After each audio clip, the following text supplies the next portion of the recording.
Hello everyone, সবাই কেমন আছেন? আমিও ভালো আছি। আজকে হচ্ছে আমার বাইকে মেয়ে সাজাবো।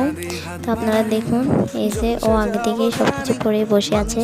এখন হচ্ছে ওকে কাপড় পরাবো। আপনারা দেখতে থাকুন, ভিডিওটা স্কিপ না করে। এই যেখানে হচ্ছে সাজানো গোছানো সব কিছু জিনিস, চশমা টশমা অনেক কিছু। এবার হচ্ছে আমরা আলমারির কাছে যাচ্ছি।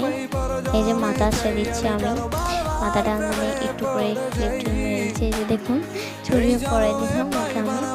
এবার হচ্ছে চশমা লাগাবো, এই যে দোনো হাতে পরে দিলাম। একটু আগে মেকআপ করে দিয়েছি, ফেস পাউডার আর একটু লিপস্টিক দিয়ে দিয়েছি। তো এবার হচ্ছে চশমাটা দিয়ে দিব, চশমাটা দিয়ে দিলাম। দেওয়ার পরও অনেক হাসছিল। এই যে ওর একটা ক্লিপ নিচ্ছি, এটা অনেক কষ্ট করে নিচ্ছি। ও সালামও দিয়েছিল, আসসালামু আলাইকুম।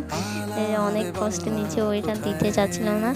তারপরে যে দেখুন, চুড়ি দিয়ে চশমা খুলে ফেলেছে, চুড়িগুলো হাতের একদম উপরে নিয়ে চলে গেছে।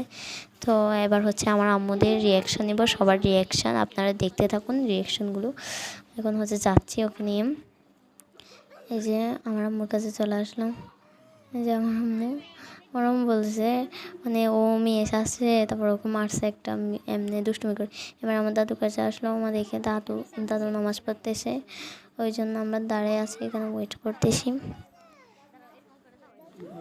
এবার দেখেন, এবার হচ্ছে ও চুড়িগুলো সব খুলে ফেলতে যাচ্ছিল, মানে চুড়িগুলো ওর একরকম লাগছিল, চুড়িগুলো ও দিতে চাচ্ছিল না। এখন হচ্ছে এই যে ও কাপড় টাপড় খুলে ফেলতেছিল। এই যে দেখুন, ওর আউটফিটগুলো আরও ক্লিপ নিচ্ছিল।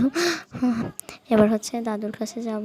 দাদুর রিয়াকশানটা আপনাদেরকে মনে হয় আজকে দেখাতে পারবো না, কারণ কারণ এখানে আমার দাদু নামাজ পড়ছে আর ভিডিওটা প্রায় শেষের দিকে চলে এসেছে, ওই জন্য নিতে পারছি না।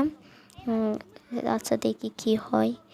এদের ও ছোটো গাইস, আমার দাদু নামাজ পড়ছিল, ওই জন্য ক্লিপটা নিতে পারি নাই। এর আগে ওরা দেখে দিয়েছিল, ওই জন্য নিতে পারি না। আজকের ভিডিও ছিল এই পর্যন্ত। সবাই ভালো থাকবেন, সুস্থ থাকবেন। আল্লাহ হাফেজ। সালামু আলাইকুম রহমতুল্লাহি ওয়া বারাকাতুহু।